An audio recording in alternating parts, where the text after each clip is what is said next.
Let's consider whether we mention all the typical applications of public key infrastructure.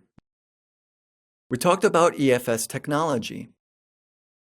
Authentication using a smart card is much safer than authentication using a keychain device because Kerberos is integrated with public key infrastructure. We talked about the 802.1x standard, for example, the Radius server. We discussed S/MIME, the digital signing of programs, the secure version of Internet Protocol and websites.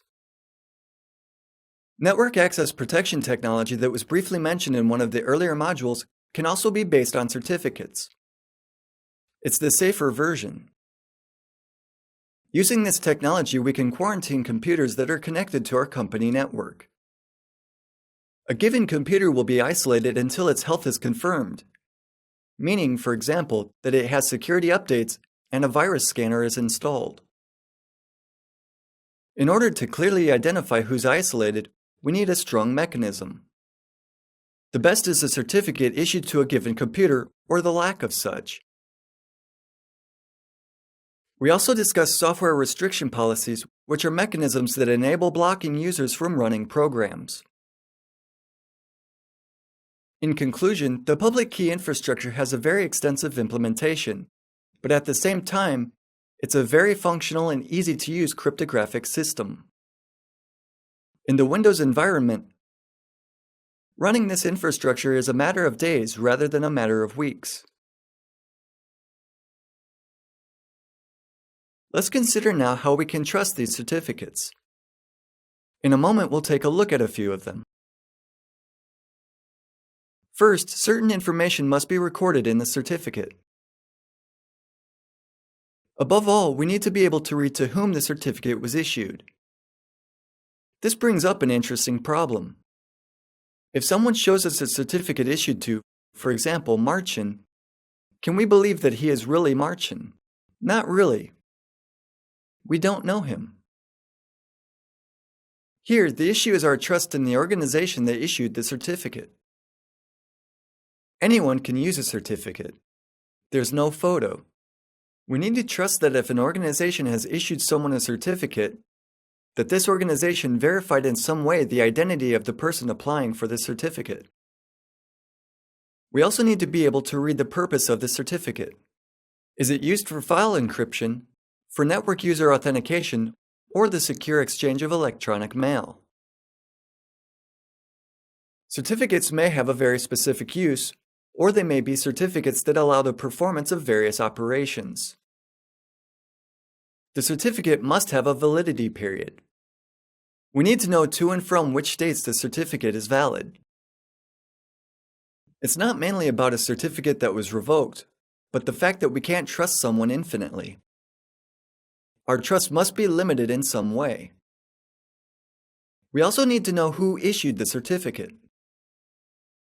A statement from Certification Authority X that issued the certificate is not enough. We have to be able to verify such a statement. We need to be able to verify the certification authority that issues certificates. Certificates may be revoked. A revoked certificate provides for immediately breaking the relationship of trust if the certificate fell into the wrong hands or if the certification authority fell into the wrong hands. From now on, if someone took control of the certification authority, we should not further trust certificates issued by it. Therefore, there must also be a way to inform system users that certain certificates were revoked. This is the purpose of the certificate revocation list. We need to be able to check if a specific certificate is on this list. The user certificate must be authenticated by a digital signature of the certification authority who issued it. We do not trust, even in our own company directly, the certification authority who is responsible. We need to have a multi-level relationship of trust. It must start at the root certification authority. If we rely on a hierarchical model of certification authorities, we will incorporate a public key infrastructure as is designed in the Microsoft operating system's environment.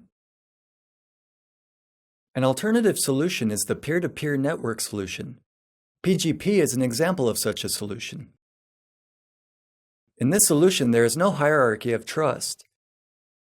There's a person who has some sort of certificate. Because he knows his coworkers, for example, Jill and Sue, he vouches for them, so they also could get a certificate. At this point, 3 people already have a certificate.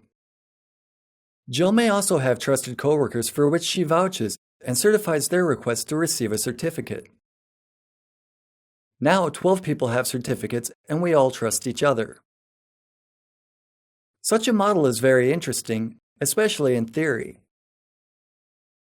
In practice, there are certain problems if there are lots of acquaintances. Research suggests that 6 to 7 passes are enough, consisting of the fact that we know someone, who knows someone, and so on. In order to include in our trust all inhabitants on our planet. 7 passes and we find a friend of everyone on the Earth. The network model is great, but on a limited scale. It simply doesn't work on a large scale. We would have to trust everybody, and then we would not trust anybody.